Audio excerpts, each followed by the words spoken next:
Today is Tuesday, Parashat Korach, and we're learning the Mussar from Chok Israel.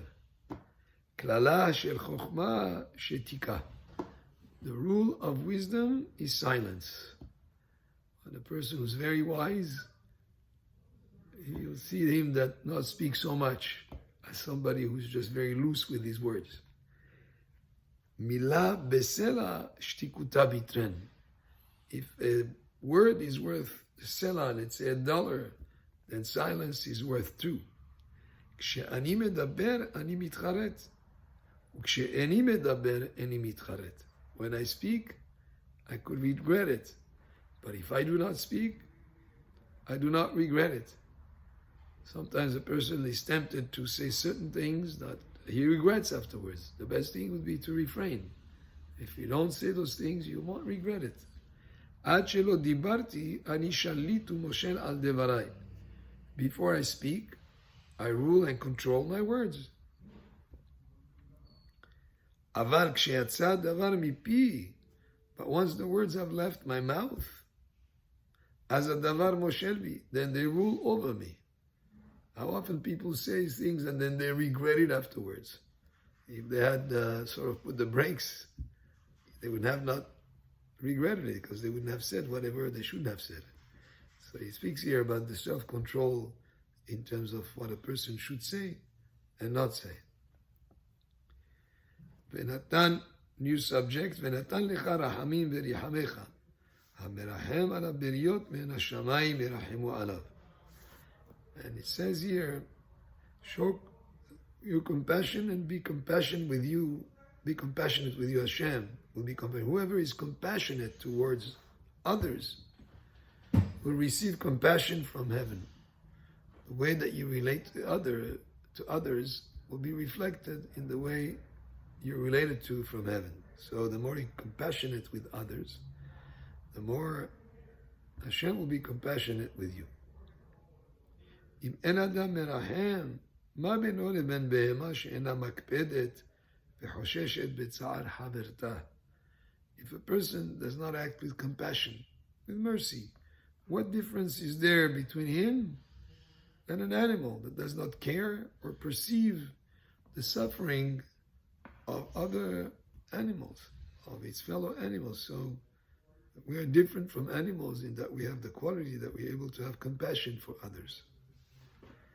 Amare Hacham, a person who was wise, said once, Mi shezorea et hasin'a yiktzor et aharata. A person who sows, who plants hatred, he will reap, he will harvest regret.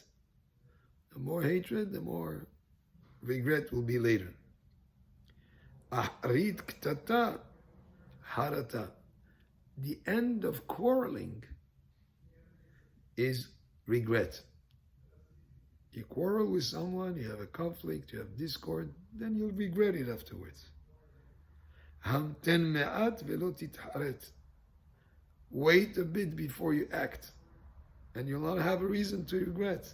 In other words, take your time, be deliberate, don't just react. Unfortunately, all too often you see people who have a knee-jerk reaction.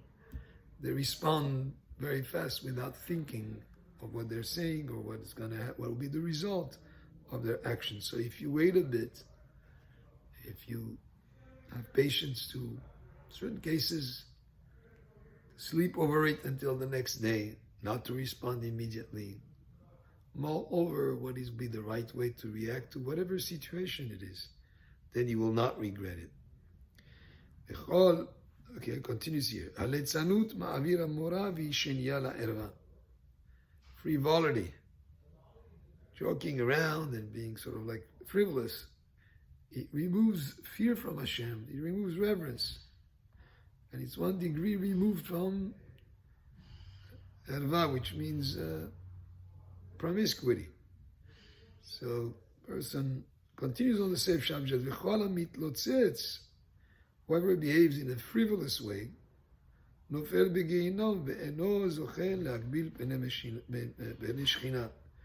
Eventually he falls in Gehinnom and does not merit to be brought before the divine presence. כמו שדרשו לברכה מן המקראות במה יתנקם אדם משונאו. Okay, so he says, as This we derived from the Pesukim in the Torah. He says here, "Bameit nakem adam mison'o." What is the best way that a person should take revenge on his enemy? And the advice here is Yosif ma'ala yetera be'atzmo. He should improve himself by one virtue, by certain virtues. In other words, the best way to react to an enemy is actually for you to become a better person. Not to take revenge directly at him, but rather you become better. Improve yourself, improve your virtues, your values, your qualities. המתקן בינו לבין הבורא, יתקן הבורא בינו לבין בני אדם. If a person corrects his sins between him and Hashem, Hashem will also correct other people's sins towards him. Measure for measure, he improves himself, he corrects things, and things will be corrected, and he'll have only a good result from that. So this was the Mussar for today, from Parashat Korach for Tuesday. Baruch Adonai Le'olam, Amen ve'amen.